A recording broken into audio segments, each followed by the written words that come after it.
사랑하는 우리 모든 성도님들이 건강을 위해 기도합니다. 일교차가 만만치 않은 것 같습니다. 밤과 아침 갑자기 쌀쌀해졌다 또 낮에는 이렇게 땀을 흘릴 만큼 덥기도 한 날씨입니다. 우리 모두 건강하게 되기를 소망합니다. 우리 이 시간 잠시 기도할 때 우리 이 시간을 통하여 하나님의 은혜를 깊이 체험하게 해달라고 기도했으면 좋겠습니다. 또 우리의 삶 속에 함께 하신 성령의 인도를 따르게 해달라고 기도하길 원합니다. 그리고 마지막 기도할 때 이 예배 가운데 주님 우리의 삶을 어루만져 주시옵소서라고 같이 기도하도록 하겠습니다. 살아계신 아버지 하나님 감사합니다. 이 시간 주님께서 함께해 주시옵소서. 주님께서 어루만지신 은혜를 누리며 살아가길 원합니다. 주님께서 우리 가운데 함께해 주셔서 이 예배를 통하여서 하나님의 은혜를 깊이 체험하게 하여 주시옵소서. 아버지 하나님, 우리 주님 없이는 살아갈 수 없는 너무나 연약한 자들입니다. 주님께서 우리에게 함께 하심에 우리는 그 은혜를 누리게 하시고 주님께서 우리 가운데 역사해 주심에 감사하며 살아가는 우리 모두가 되게 하여 주시옵소서. 아버지 하나님, 주님 간절히 소망합니다. 성령 하나님 우리 가운데 함께 하여 주셔서 우리 삶 속에서도 성령의 인도하심을 받게 하시고 그 인도하심을 통하여 궁극적으로 나의 구원자 되신 주님의 뜻을 따라 주님 앞에 겸손히 엎드려 살아가는 우리 모두가 될 수 있도록 역사하여 주시옵소서. 아버지 하나님, 이 예배 시간 주님께서 허락하신 시간이 오니 주여 함께하여 주시옵소서. 모든 것이 주님의 은혜였노라고 고백하는 귀한 시간 되길 원하오니 주여 아버지 하나님, 이 시간 가운데서 만나주시고 주님 이 시간 가운데 주님의 은혜를 풍성케 하여 주시옵소서. 아버지 하나님, 모든 것을 주님 앞에 드리오니 주여 기뻐 받아 주시옵소서.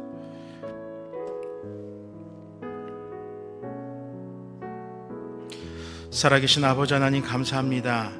이 시간에도 주님께서 허락하신 은혜를 따라서 주님 앞에 나아갑니다. 주님께서 우리에게 허락하신 그 놀라운 역사하심이 우리의 인생을 오늘도 주님의 자리로 인도한 줄 믿사오니 주여 마음껏 마음을 모아서 주의 영광을 올려드리는 귀한 시간 되게 하여 주시옵소서.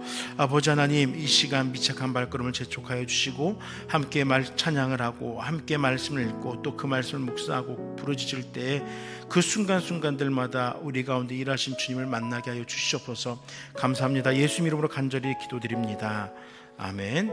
우리 함께 경배의 찬양으로 하늘 위에 주님밖에 찬양 드리도록 하겠습니다. 하늘 위에 주님밖에 내가 사모할 자 이 세상에 없네.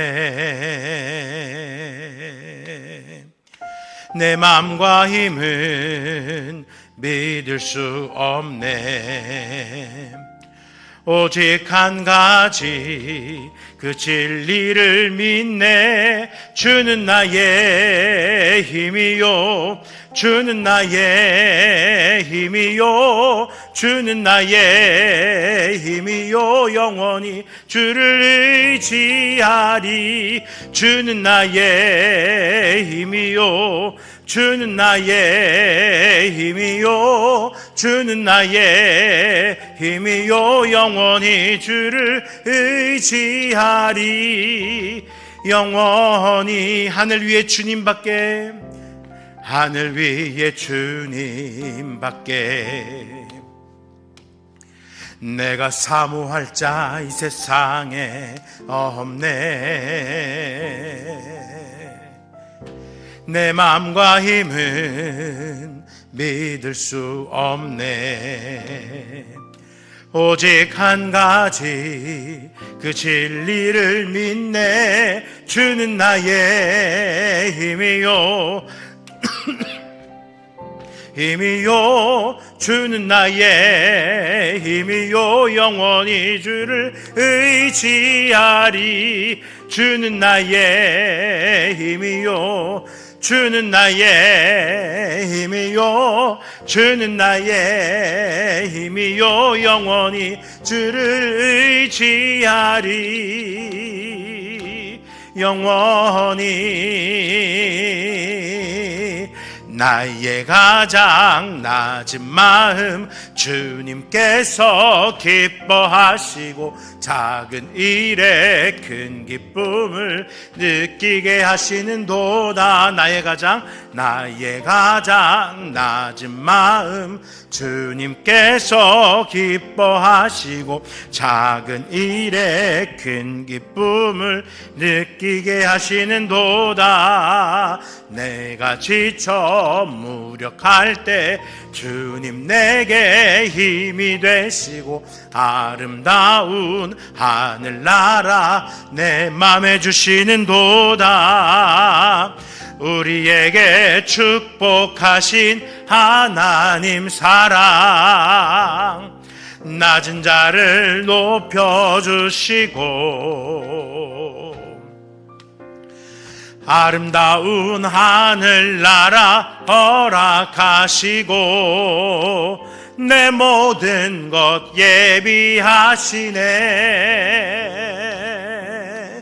찬양함의 기쁨을 감사함의 평안을 간구함의 하나님 알도록 하셨네.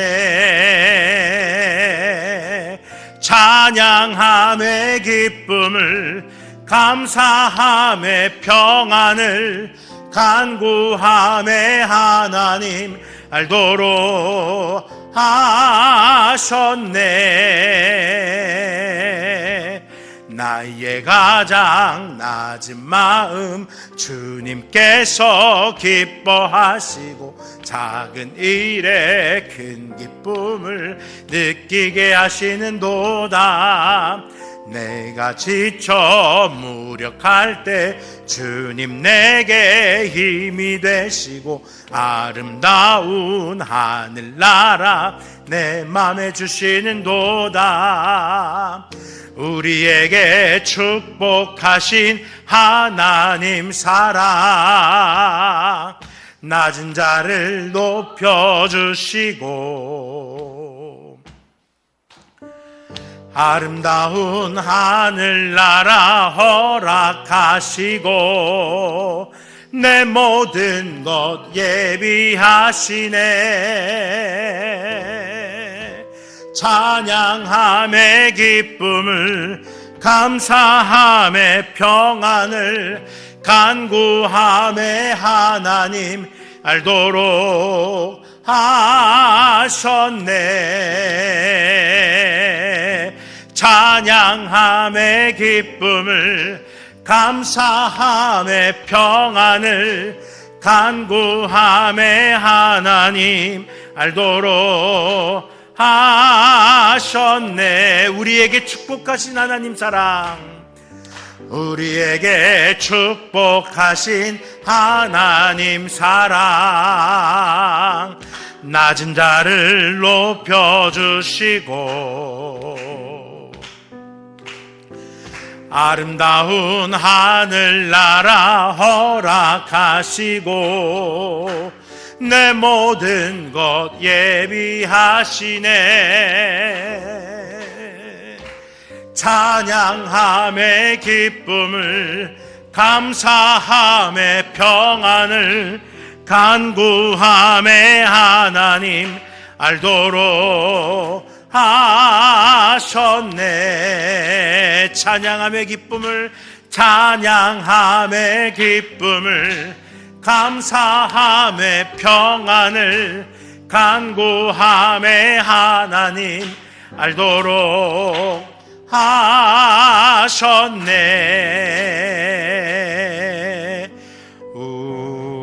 우리에게 향하신 여호와의 인자하심이 크고 크도다 크시도다 크고 크도다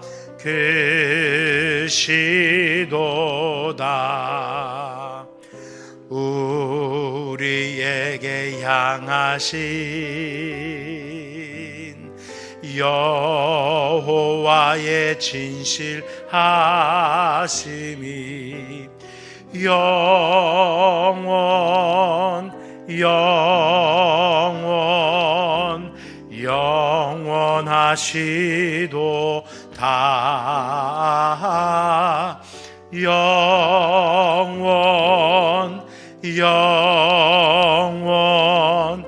영원하시도다. 우리에게 향하신 여호와의 계획하심이 놀랍고 놀랍다. 놀라우시도다. 놀랍고 놀랍다. 놀라우시도다. 좋으신 하나님, 좋으신 하나님,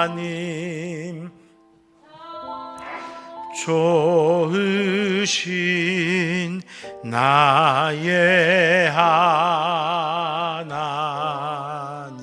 좋으신 하나님, 좋으신 하나님, 좋으신 하나님, 참 좋으신 나의 하나님.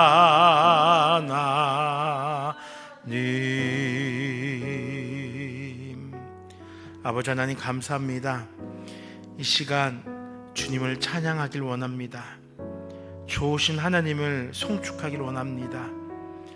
이 예배가 우리의 마음속에 간절한 고백이 주 앞에 올려지는 예배가 되게 하시고, 주께서 행하신 놀라운 역사가 고백되는 시간 되게 하시고, 주님께서 우리 가운데 또한 선한 것을 행하실 것이다라는 그 확신을 가지고 살아가는 그 신앙의 고백 자리가 될 수 있도록 함께하여 주시옵소서. 나에게 참 좋으신 하나님, 예배 가운데서 만나 주시옵소서. 예수 이름으로 간절히 기도드립니다. 아멘. 이 시간 하나님께서 우리에게 허락하신 말씀은 창세기 28장의 말씀입니다. 창세기 28장 1절에서 22절까지의 말씀입니다. 구약성경 40쪽입니다.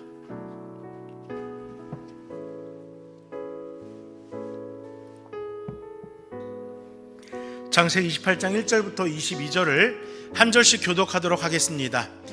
이삭이 야곱을 불러 그에게 축복하고 또 당부하여 이르되, 너는 가나안 사람의 딸들 중에서 아내를 맞이하지 말고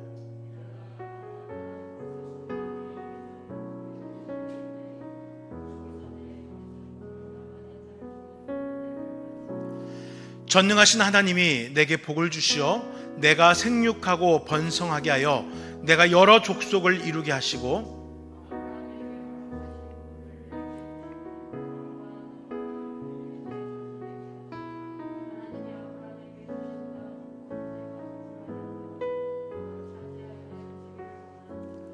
이에 이삭이 야곱을 보내매 그가 밧단 아람으로 가서 라반에게 이르렀으니 라반은 아람 사람 부두엘의 아들이요 야곱과 에서의 어머니 리브가의 오라비더라.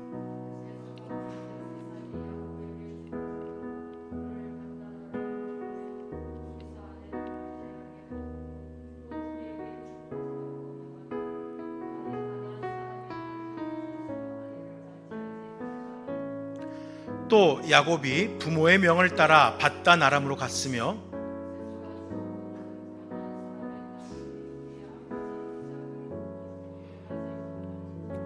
이에 에서가 이스마엘에게 가서 그 본처들 외에 아브라함의 아들 이스마엘의 딸이요 느바요의 누이인 마할랏을 아내로 맞이하였더라.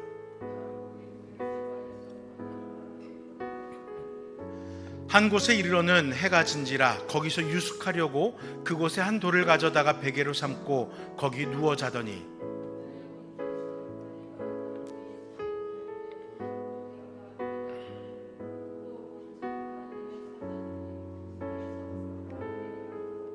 또 본즉 여호와께서 그 위에 서서 이르시되 나는 여호와니 너의 조부 아브라함의 하나님이요 이삭의 하나님이라. 내가 누워있는 땅을 내가 너와 내 자손에게 주리니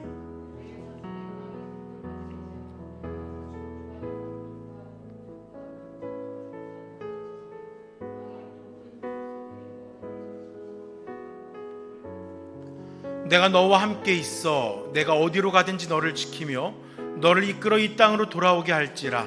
내가 내게 허락한 것을 다 이루기까지 너를 떠나지 아니하리라 하신지라.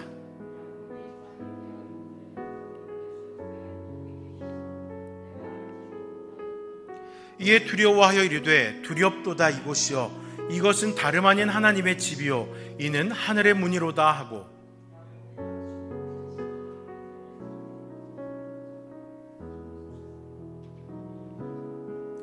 그곳 이름을 베델이라 하였더라. 이 성의 옛 이름은 루스더라.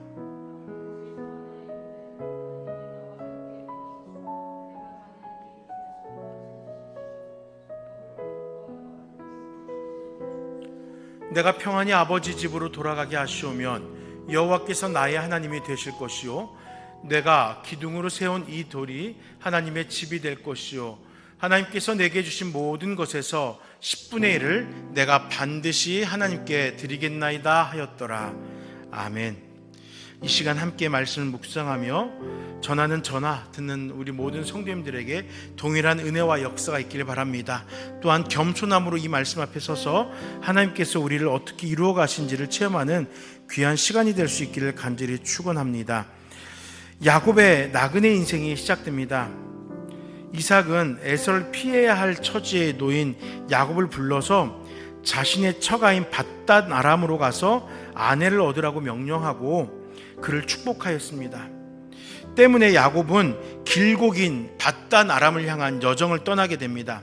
그러나 이 여정 속에서 야곱은 자신의 삶을 섭리하시는 하나님을 만나게 됩니다. 하나님의 축복을 확인하게 되는 것입니다. 함께 본문을 묵상하면서 야곱을 축복하시는 하나님의 축복이 지금 내 인생을 향한 변함없는 사랑이며 은혜인 것으로 깨닫고 축복이 내 삶 속에서 풍성하게 역사하길 소망하는 우리 모두가 되시기를 간절히 기도합니다. 먼저 10절에서 15절의 말씀을 가지고 광야에서 마주한 하나님의 사랑을 좀 깨달아 보려고 합니다. 야곱은 형 에서를 피해 도망가야 됩니다. 하지만 무작정 부모의 품을 떠나지 않았습니다.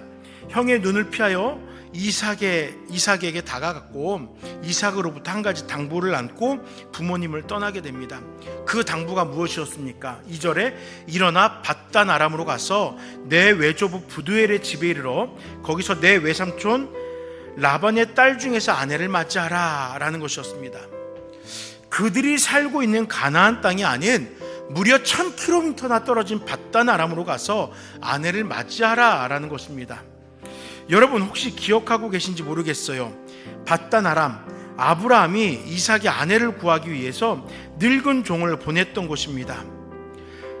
자신의 친족들이 사는 곳, 그곳이 밧단 아람입니다. 즉 이삭은 야곱에게 어머니의 고향, 어머니 리브가의 고향으로 보냈던 것이에요. 그리고 그곳에서 아내를 맞이하라 라는 것입니다. 왜 그곳에서 아내를 맞이하라 하는 것일까요? 리브가의 고향으로 피신하면서 또 그곳에서 아내를 맞이하라는 것입니다. 두 가지 목적입니다.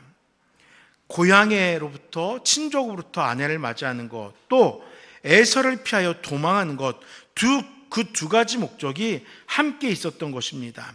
그런데 이때 사실 에서는 이 야곱보다 먼저 혼례를 치르렀습니다.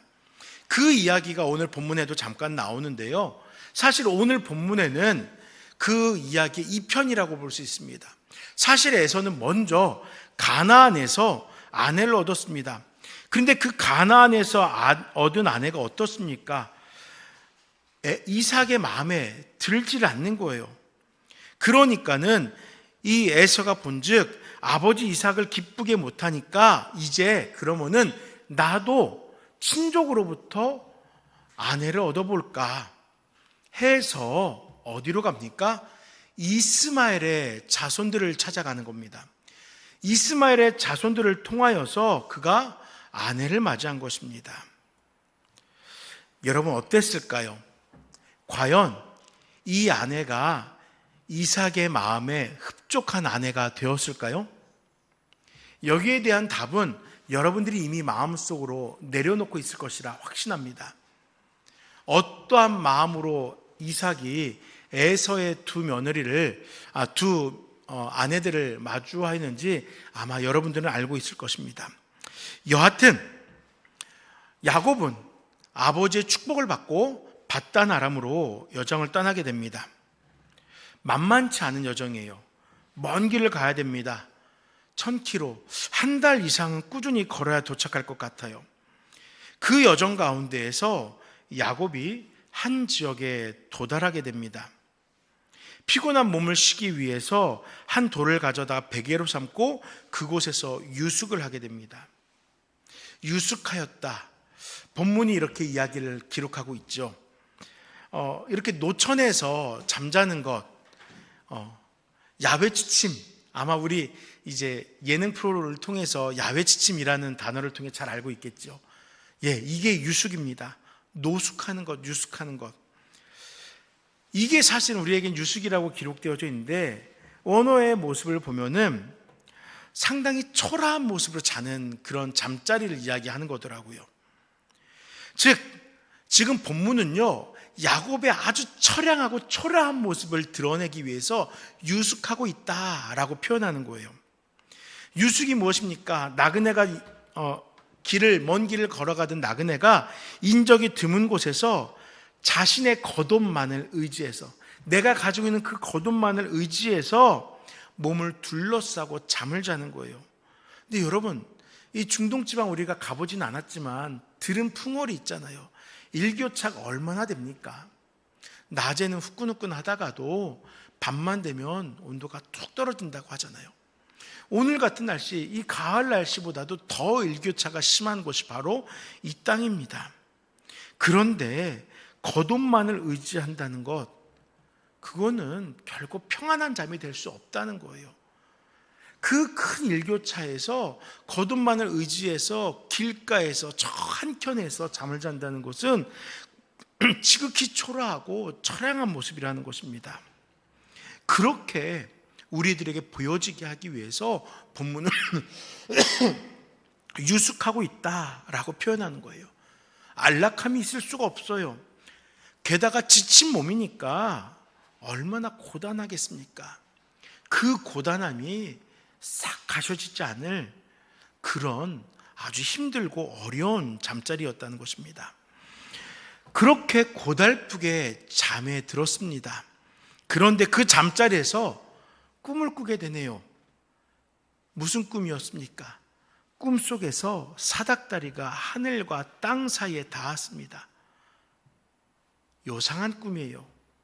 그것으로 끝나지 않습니다. 그 위에 어떤 존재들이 끊임없이 오르락내리락 하기 시작합니다. 그 존재에 대해서 우리 본문은 하나님의 사자들이라고 이야기합니다. 여러분, 하나님의 사자들이 어떤 존재입니까? 영어로 말하면 messengers of God 이라고 얘기해서 하나님의 말을 대언하는 자들에게 하나님의 사자라고 얘기해요. 또 이 같은 거를 또 무엇이라고 이야기하냐면요, 우리가 너무나 잘 아는 천사라고도 이야기합니다. 지금 야곱이 꿈속에서 무엇을 만나고 있습니까? 하나님을 대신하는 자들을 만나고 있는 거예요. 하나님의 천사들을 만나고 있는 것입니다. 그들이 오르락내리락 하고 있어요. 어디와 어디를요? 자신이 지금 잠들어 있는 이 땅과 하늘을 오르락내리락 하는 것입니다. 놀랍죠? 하나님의 사자들을 마주합니다. 놀라운 광경이에요.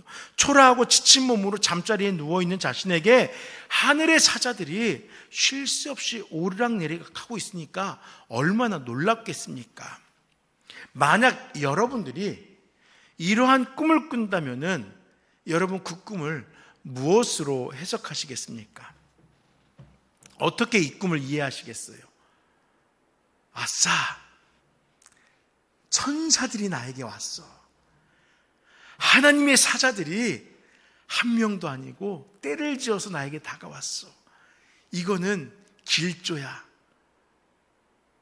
아마 이렇게 생각하지 않으시겠어요?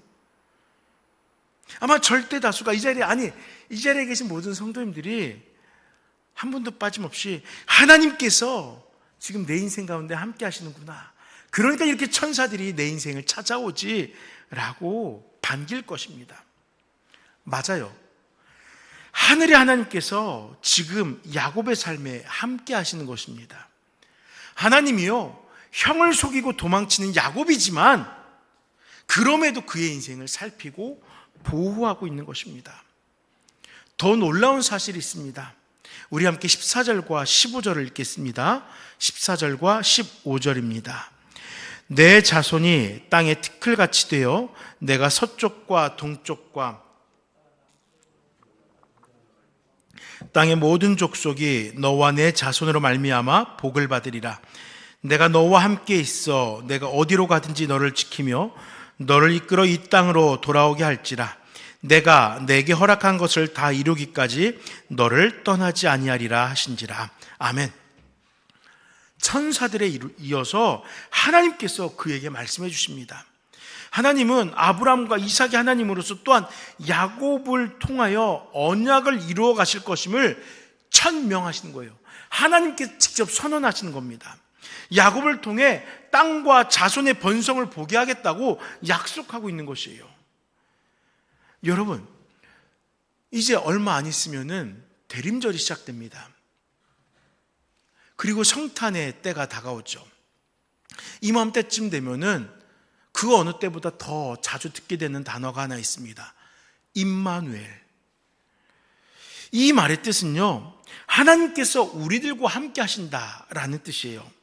이사야 7장 14절에 보면은 그러므로 주께서 친히 징조를 너희에게 주실 것이라. 보라, 처녀가 잉타하여 아들을 낳을 것이요 그의 이름을 임마누엘이라 하리라 라고 예언합니다. 이 말씀이 누가복음에서 다시 되새겨집니다. 예수님을 가르쳐서 하나님께서 우리들과 함께 하시는 분으로 우리로 믿고 확신하게 하는 거예요. 함께 하신 주님이 이사야에서 처음 소개됩니다.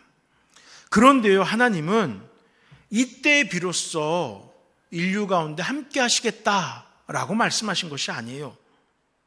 이때에서야 이사야에 이르러서 예언되어지고 예수님에 의해서 우리 가운데 함께 하신 것이 아니에요. 함께 하신 하나님은 이미 아브라함과 언약을 세우시며 그리고 그 언약의 대를 이어 계승되는 모든 언약의 백성들과 함께 하고 계셨다는 거예요. 출애굽기 29장 45절에 내가 이스라엘 자손 중에 거하여 그들의 하나님이 되리니 라고 말씀합니다. 거한다라는 것이 무엇입니까? 그들 가운데 함께 하겠다는 거예요. 우리가 요한복음 1장 16절 18절에 14절 16절에서 살폈잖아요. 우리 가운데 거하시며, 우리 가운데 거하시는 하나님에 대해서 우리가 생각해 보았잖아요. 하나님은요, 출애굽 당시에는 장막을 통하여 이스라엘 백성들 가운데 거하셨죠. 하나님의 택함을 받은 언약 백성들과 그 장막 가운데 함께 하시며 교제하시며 그들의 예배를, 그들의 제사를 기뻐 받으셨어요. 이와 같습니다. 하나님의 사자들이 사다리를 오르내리는 환상은 하나님께서 야곱의 삶에 함께하고 있음을 상징하는 거예요. 동행하시는 하나님, 거하시는 하나님을 깨닫도록 돕는 환상인 거예요. 오늘 꼭 그런 꿈 꾸세요. 하나님께서 나에게 이런 꿈을 꾸게 하셨으면 좋겠어요. 하나님께서 우리 가운데 함께 하신다는 사실을 새삼 다시금 느낄 수 있는 그러한 평안한 복된 잠자리가 되시길 바랍니다. 그 꿈을 꾸지 않아도 하나님이 함께 하십니다. 오해하지 마세요. 지금까지 야곱의 인생은 어땠습니까? 가족들과 함께 외롭지 않은 삶을 살았습니다. 그러나 지금 야곱의 처지가 어떻습니까? 광야를 지나고 있어요. 자신의 삶에 소망이, 욕망이, 야망이 있었습니다. 그래서 장자의 축복을 가로챘습니다. 그리고 결국에는 그 결과로 가족을 떠나 외로운 광야길을 걷고 있습니다. 그러나 이때 하나님은 그를 광야 가운데 홀로 남겨두지 않았습니다. 오히려 이 광야 가운데에서 깨닫게 하여 주셨어요. 여호와 하나님이 내 인생의 진정한 도움이심을 깨닫게 하셨습니다. 우리 찬양 가운데서도 고백하잖아요.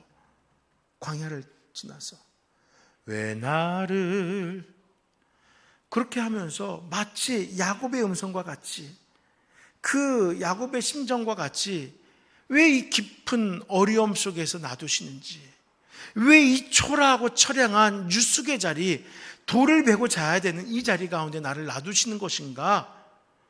우리 그렇게 되돌아보잖아요. 주님 손 놓고는 살 수 없는 인생이라고 찬양의 가사가 우리를 고백하게 하잖아요. 마찬가지예요. 이 환상은요, 야곱으로 하여금 함께 할 것이다.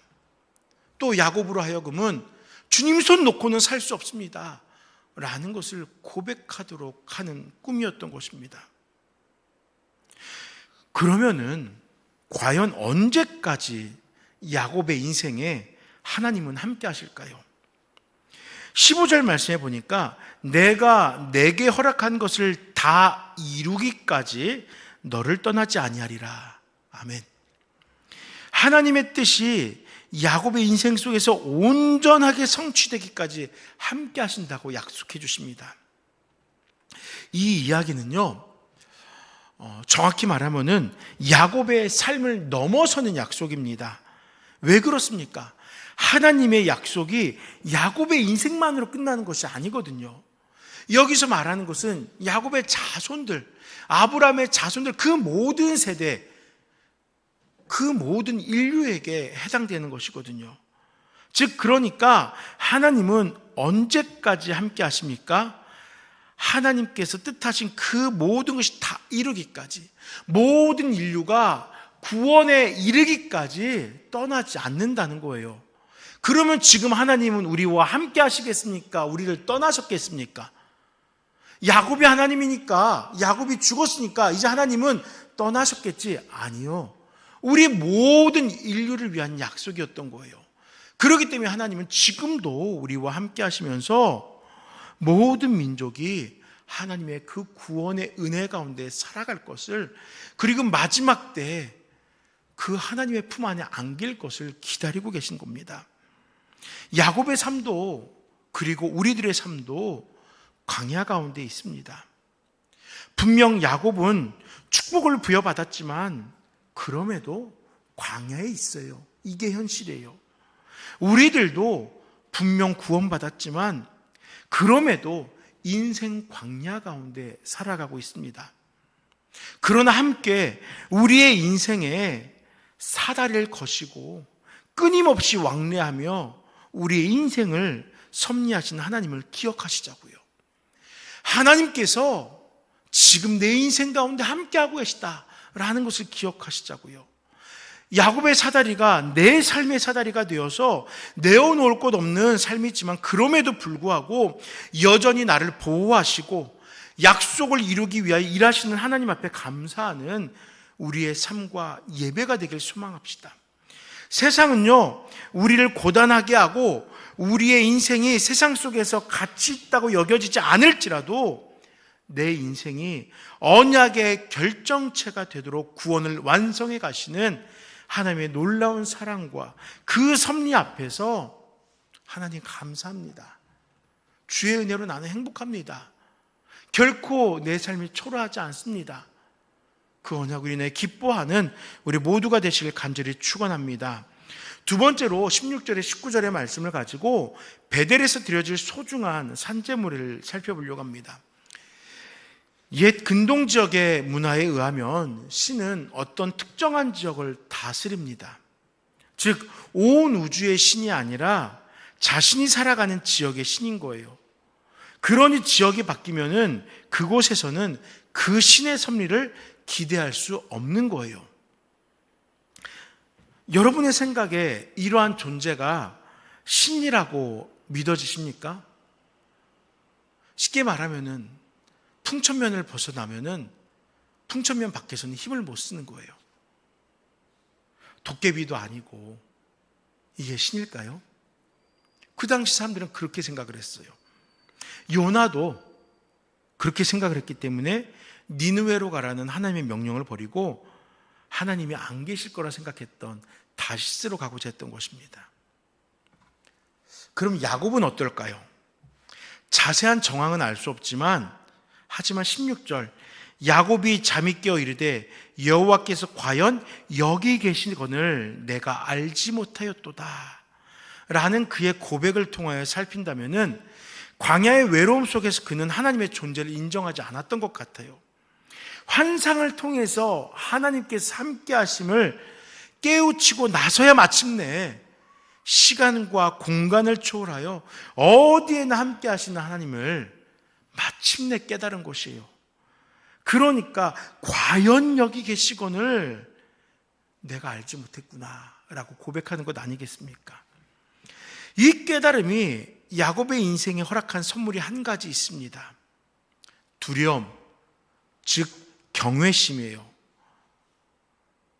이 당시에 사람들이 생각했던 자신의 지경에만 머물던 신이 아니라 온 우주를 다스리는 하나님을 야곱은 비로소 깨닫게 된 것이고 그 온 우주를 다스리시는 그 섭리를 바라보며 경외심을 가지게 된 거예요. 온 우주의 하나님이시기에 경배할 이유가 마땅한 것입니다. 하지만 그렇기 때문에 두려운 것이에요. 하나님이 어떠한 분인지 바르게 알게 된 야곱은 경외심으로 하나님을 마주하게 된 것입니다. 여러분, 과거 일제 치하에서 우리나라의 성도들이 신사참배를 강요받았지요. 온갖 핍박, 고문에도 불구하고 많은 성도님들이 신사참배를 거부하였습니다. 왜 그랬을까요? 고문, 핍박, 감옥살이, 이거 무섭고 피하고 싶은 일들이잖아요. 실제로 잡혀가서 순교하신 성도님들도 무수합니다. 무섭고 피하고 싶은 일들, 왜 그분들은 피하지 않았던 것일까요? 그분들이 더 무서워했던 것이 있어요. 바로 하나님의 존귀하심을 부정하고 외면하는 것이 더 무서웠던 거예요. 살아계신 하나님을 부정할 수 없고 온 우주의 창조주이며 통치자 되신 하나님의 얼굴 앞에서 하나님을 대면하고 있으면서 하나님을 부정할 수 없었던 것입니다. 성도들에게 경외심이 있었기에 목숨을 내어놓고 신사참배를 거부하였던 것이에요. 야곱도 하나님께서 사자들을 통하여 자신의 삶의 섭리하심을 깨닫게 되자 하나님을 향한 온전한 경외심이 고백되었습니다. 그리고 고백해요. 지금 이 자리에 하나님께서 함께 하시는구나. 이 자리가 곧 하나님의 처소가 되는구나 라고 고백한 것입니다. 찬송가 438장의 후렴구는 할렐루야 찬양하세 내 모든 죄 사함 받고 주 예수와 동행하니 그 어디나 하늘나라 이렇게 고백하잖아요. 동행, 즉 하나님과 함께하니 그 어디나 하나님의 임재의 터전이라고 고백하지 않습니까? 야곱이 살아가는 그 삶이 하나님께서 임재하시는 그 자리라는 것을 야곱은 깨달았던 거예요. 나의 삶이 하나님의 임재의 터전이라는 거예요. 하나님의 나라가 우리의 상상 속에 우리가 지금 다가가지 못하는 그 자리에 있는 것이 아니라 지금 우리의 삶 속에서 이미 다가와 있다는 것입니다. 우리 교회가 하나님께서 함께 하시는 곳입니다. 내가 발을 딛고 살아가는 모든 것이 하나님의 처소인 것이에요. 때문에 우리는 야곱의 고백이 이해돼요. 이곳은 다름 아닌 하나님의 집이요 이는 하늘의 문이로다. 내 모든 삶, 그 순간들에 하나님께서 함께하고 계시기에 이 모든 것을 통하여 깨닫는, 만나는, 경험하는 하나님의 섭리가 내 인생의 은혜임을 고백하게 되는 것입니다. 이 놀라운 역사를 체험하고 야곱은 이 땅에 이름을 베델이라고 붙이게 됩니다. 이제 이 28장은 야곱이 그 사건을 기록한 것이 아니라 모세가 훗날 이 사건을 기록한 거예요. 분명 시작할 때는 어느 곳에 이르렀다고 해요. 한 곳에 이르렀다고. 정확하게 지명이 나오지 않아요. 그런데 본문을 읽다 보니까 이곳의 이름이 루스래요. 그리고 그곳을 야곱이 베델이라고 합니다. 루스는 중요하지 않아요. 그 전에 이 땅이 어떠한 모습인지 중요하지 않다는 거예요. 이 땅에서 하나님을 만났거든요. 내가 하나님을 만난 그 순간이 중요하다는 거예요. 그래서 하나님의 집이라고 이 땅을 새롭게 부르면서 자신의 인생에 터닝 포인트를 삼는 것입니다. 이스라엘의 신앙의 중심지가 되도록 이스라엘이란 민족의 역사의 터닝 포인트가 시작된 것입니다. 베델, 이 땅은요, 하나님의 집이라고 불리운 것처럼 사사시대에 하나님의 언약궤가 머무르던 곳이에요. 하나님의 뜻을 묻기 위하여 이스라엘 백성들이 모였던 곳입니다. 때문에 이곳에서 번제와 화목제를 드렸어요. 사무엘 선지자 역시 모여있는 이스라엘 자손들을 바로 이곳 베델에서 교훈하였습니다. 또한 엘리야는요, 성지 생도들을 이곳에서 양육하였습니다.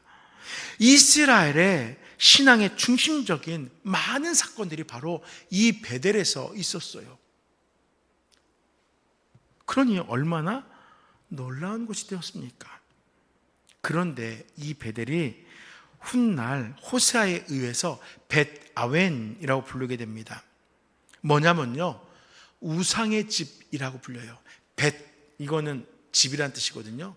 엘, 하나님, 아웬, 우상. 분명히 하나님의 집이라고 불렸던 이 베델이 훗날 벳아웬이라고 불려요. 왜 그럴까요? 왕국이 남과 북으로 분열된 이후 베델은 북이스라엘에 편입됩니다. 북이스라엘이 어땠어요? 하나님을 경외하는 나라입니까? 물론 종교개혁이 있기도 했지만 그 땅의 왕들은 끊임없이 우상들에게 자신의 것을 내어놓았잖아요. 우상숭배, 금송아지를 세우고 제사했잖아요. 이 베델에서, 하나님의 집 베델에서 금송아지 우상을 만들어 절합니다. 이 때문에 선지자들로부터 베델이 망할 것이다 라고 선포받기도 해요. 이러한 형국인이 요시야 왕의 종교개혁에 의해서 이 베델의 수많은 우상의 제단들을 가만두겠습니까? 그거 다 파괴하는 것이죠. 얼마나 심각했으면은 그 종교개혁의 중요한 일 중에 하나가 이 베델, 벳아웬, 이 베델의 제단들을 없애는 거였겠어요. 하나님의 집이라고 불린 베델입니다. 하나님의 임재를 체험한 장소입니다. 때문에 이스라엘 백성들은 이곳에서 하나님을 예배하기도 하며 하나님을 경외하기에 힘썼던 거예요. 사랑하는 성도 여러분, 때때로 세월이라는 시간 속에서 이렇게 하나님의 예배하는 중심지가 우상 숭배의 중심지가 되기도 합니다. 타락합니다. 여러분, 교회가 그렇게 되더라고요. 한때 뜨겁게 예배하는 성도들이 모여서 그 교회가 부흥하고 성장합니다.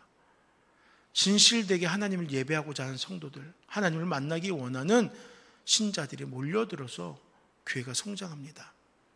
그러나 어느 날 그 안에 교회가 향락 문화에 빠지게 되고 금권주의에 빠지게 됩니다. 만몬에 취하여서 물질이 교회의 우상이 되게 됩니다. 그리고 그 교회가 어떻게 됩니까? 목회자와 장로들, 장로들과 성도들, 성도들과 목회자가 당을 짓고 분쟁을 일으킵니다. 싸우게 됩니다. 돈으로 인해서, 목사의 권위로 위해서, 온갖 탐욕으로 인해서 분쟁이 일어납니다. 마치 북이스라엘 당시의 벳아웬처럼 우상의 터전이 될 수 있어요. 어디 가요? 교회 가요. 아무리 세월이 우리가 감당할 수 없는 큰 힘을 가지고 있다 한들 그 세월 때문이라고 치부하기는 너무나 마음 아픈 일들 아니겠습니까? 그 중심이 바르지 못하니 타락해서 하나님을 경외하던 것이 하나님을 경휼히 여기는 장소가 되는 거예요. 중심이 무엇을 바라보아야 되는가? 중심이 하나님을 경외하지 못하니까 그와 같은 일들이 발생하는 것입니다. 그렇다면은 또 다른 베델, 나의 삶은 어떻습니까? 지금 내 삶은 하나님을 경외하며 예배하는 베델입니까? 아니면 어느 순간 하나씩 우상들이 생겨나고 우상의 집이라 불리게 되는 벳아웬으로 변화되고 있습니까? 하나님을 경휼히 여기며 황폐해진 예배 처소가 되고 있는 것은 아닙니까? 우리의 삶 속에서 하나님을 경외하고 하나님의 영광을 드러내길 소망하는 우리 모두가 되시길 바랍니다. 내 삶의 모든 영역들이 내 마음과 행실과 언사와 그 모든 것들이 하나님을 두려워하며 하나님을 경외하는 자 되어서 하나님께서 기뻐하신 일에 힘쓰기 위해서 하나님의 뜻을 이루기 위해 힘쓰는 베델의 신앙을 가진 우리 모든 나누는 교회 성도님들 되시고 그 안에서 내가 바로 산제물로 드려지는 우리 성도님들 되시길 간절히 소망합니다. 이제 마지막으로 20절 이하의 말씀을 가지고 불신의 연약함 속에서도 함께 하시는 하나님을 만나고자 합니다. 이제 이 본문에서는 야곱의 서원을 만나게 됩니다. 그런데 그 서원의 모습이 지극히 야곱답습니다. 함께 20절부터 22절의 말씀을 읽어보도록 하겠습니다. 야곱이 서원하여 이르되 하나님이 나와 함께 계셔서 내가 가는 이 길에서 나를 지키시고 먹을 떡과 입을 옷을 주시어 내가 평안히 아버지 집으로 돌아가게 하시오면 여호와께서 나의 하나님이 되실 것이요 내가 기둥으로 세운 이 돌이 하나님이 집이 될 것이요 하나님께서 내게 주신 모든 것에서 10분의 1을 내가 반드시 하나님께 드리겠나이다 하였더라. 아멘. 혹시 여러분도 이 말씀을 읽으면서 야곱다운 점을 발견하셨습니까? 야곱다운 태도. 내가 평안히 아버지 집으로 돌아가게 하시오면 이라는 야곱의 요청이 발견되었습니다. 아직 야곱은 많이 부족합니다. 꼭 저를 보는 것 같고 꼭 우리를 보는 것 같습니다. 조건부에 서원을 해요. 뭐뭐 하시오면 하나님은 약속을 주셨어요. 확신을 주셨어요. 너가 이렇게 하면 내가 이렇게 줄게. 그러지 않았잖아요. 하나님은 그냥 약속해 주셨어요. 그렇게 해줄게 라고 하셨어요. 그러나 야곱은 온전하게 신뢰하지 못하고 연약함을 드러냅니다. 무사하게 집으로 돌아온다면 그때 하나님께서 자신에게 허락하신 것의 10분의 1을 드리겠다는 것입니다. 조금 괘씸한 것 같아요. 하나님은 그렇지 않잖아요. 야곱의 이러한 불경건함에 대하여서도 하나님은 그를 용납하시고 그의 인생에 함께 하십니다. 동행하였습니다. 맺으신 언약을 이루어 가셨어요. 그렇지만 야곱은 이렇게 해주시면은 그럼 그렇게 할게요. 조건부의 서원을 드리는 거예요. 그렇다면 나의 삶은 어떻습니까? 나의 삶도 여전히 부족하고 연약하며 온전히 하나님을 신뢰하지 못하지만 혹 하나님께서 붙들어 주지 않으실까요? 이러한 기대가 우리 생겨나잖아요. 하나님의 선하심을 악용하면 안 돼요. 하지만 이렇게라도 나를 기억하시고 사랑하시는 그 하나님을 신뢰해야 됩니다. 연약한 나를 버리지 않으시고 함께 하신 하나님, 결국에는 주 앞으로 내 두 발을 끌어가 놓으시는 하나님의 은혜를 찬양할 수 있길 소망한 우리가 되어야 된다는 거예요. 나는 비록 야곱이어서 야곱과 같은 삶을 살고 있어서 온전히 하나님 앞에 내 모든 것을 내어드리지 못하지만 그럼에도 하나님은요, 야곱을 붙드신 것처럼 우리를 붙들어서 하나님의 그 구원의 여정 가운데로 이끌어 가시더라고요. 약속을 이루시기 위해서 먼저 일하시고 크게 사랑을 나누시는 그 하나님을 경외하기에 우리는 힘쓰는 성도가 되어야 된다는 거예요. 야곱의 삶, 나의 삶과 다를 바 없습니다. 나 역시 하나님을 의심할 수 있어요. 그러나 변치 않으시고 우리를 위하여 일하시는 그 하나님을 경외하며 하나님과 더불어 하나님의 뜻 앞으로 나아가는 우리가 되기를 간절히 축원드립니다. 말씀을 정리해 보겠습니다. 사랑하는 성도 여러분, 야곱의 인생을 오늘 함께 살펴보았습니다.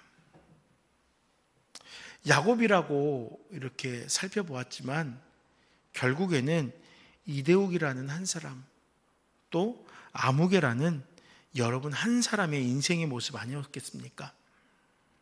사랑하는 여러분, 우리는 뭔가 잘 되기를 소망하잖아요. 고단하고 힘든 어려운 길들을 피해서 잘 되기를, 내 인생이 무엇인가 발전이 있기를 소망하잖아요. 그래서 바단 아람을 향하여 나아갑니다. 하지만 지금 우리는 광야 가운데 걷고 있습니다.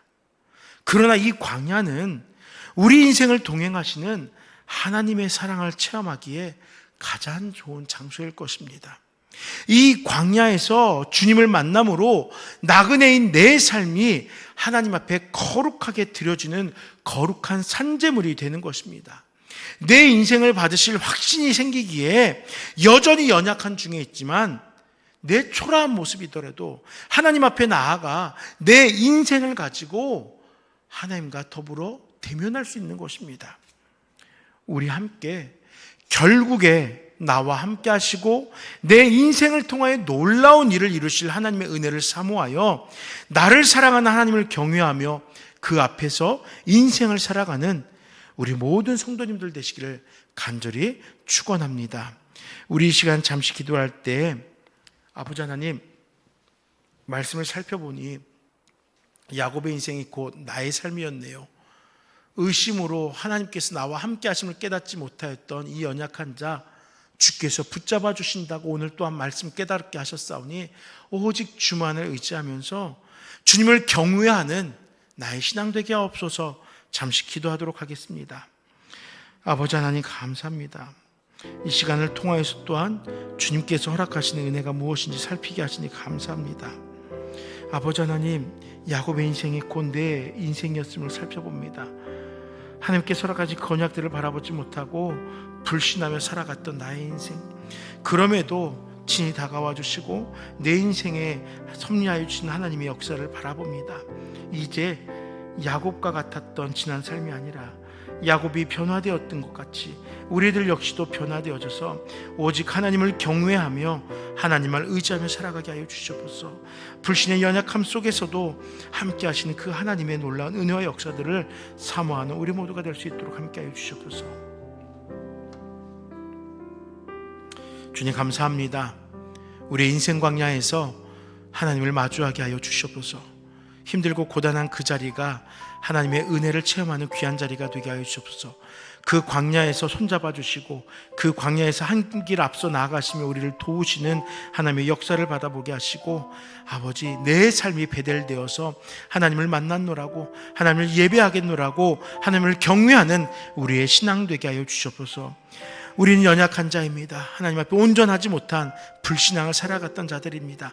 그럼에도 불구하고 그 불신앙 속에서도 함께 하신 하나님으로 인하여 기뻐하고 감사하고 경외하는 우리 모두 되게 하여 주시옵소서. 예수 이름으로 간절히 기도드립니다. 아멘. 우리 함께 내 마음의 주를 향한 사랑이 찬양 드리도록 하겠습니다.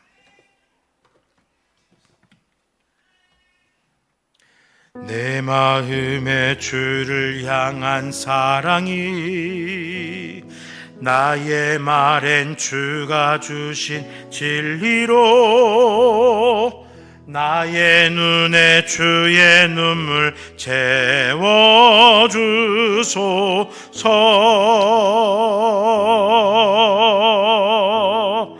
내 입술에 찬양의 향기가 두 손에는 주를 닮은 섬김이 나의 삶에 주의 흔적 남게 하소서. 하나님의 사랑이 영원히 함께하리.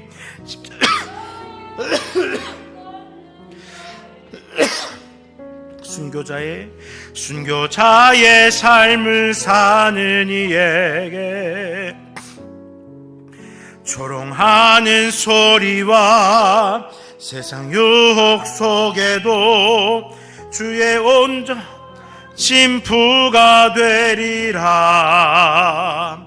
내 생명 주님께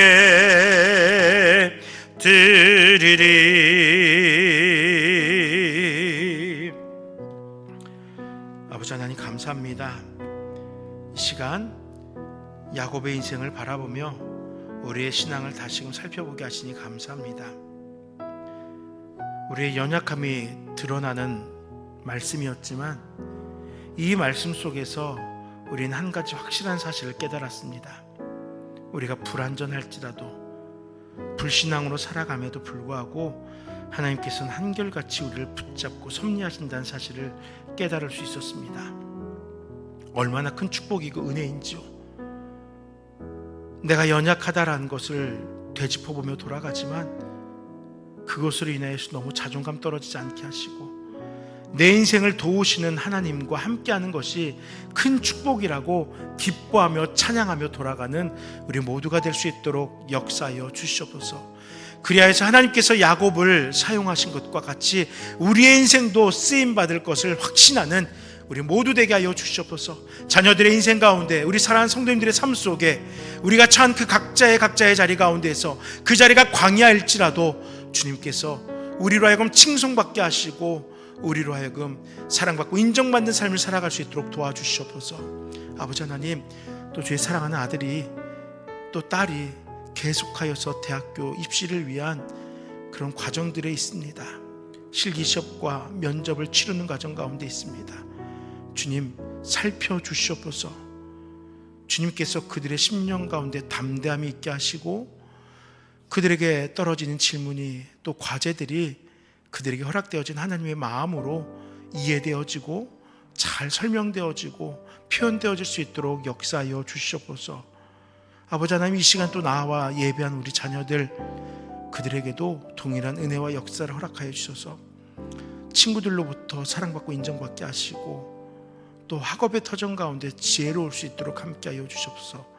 건강하여서 부모님의 근심되지 않게 하시고 그들의 예배하는 모습이 하나님께서 훗날 하나님의 일을 맡기기에 부족함 없는 자로 성장하는 과정 되게 하여 주시옵소서. 우리 각자의 삶의 자리로 돌아갑니다. 그 삶 속에서 주님 함께하여 주시옵소서. 감사합니다. 예수 이름으로 간절히 기도드립니다. 아멘. 주 예수 그리스도의 은혜와 하나님의 사랑과 성령의 교통하심이 이 시간 주께서 우리를 붙드시고 섭리하심을 확신하며 하나님 앞에 거룩한 산재물 되기를 소망하는 사랑하는 함께 모든 성도들의 삶 속에 이 땅의 모든 믿는 자들의 그 삶 속에 영원토록 함께 있을지어다. 아멘.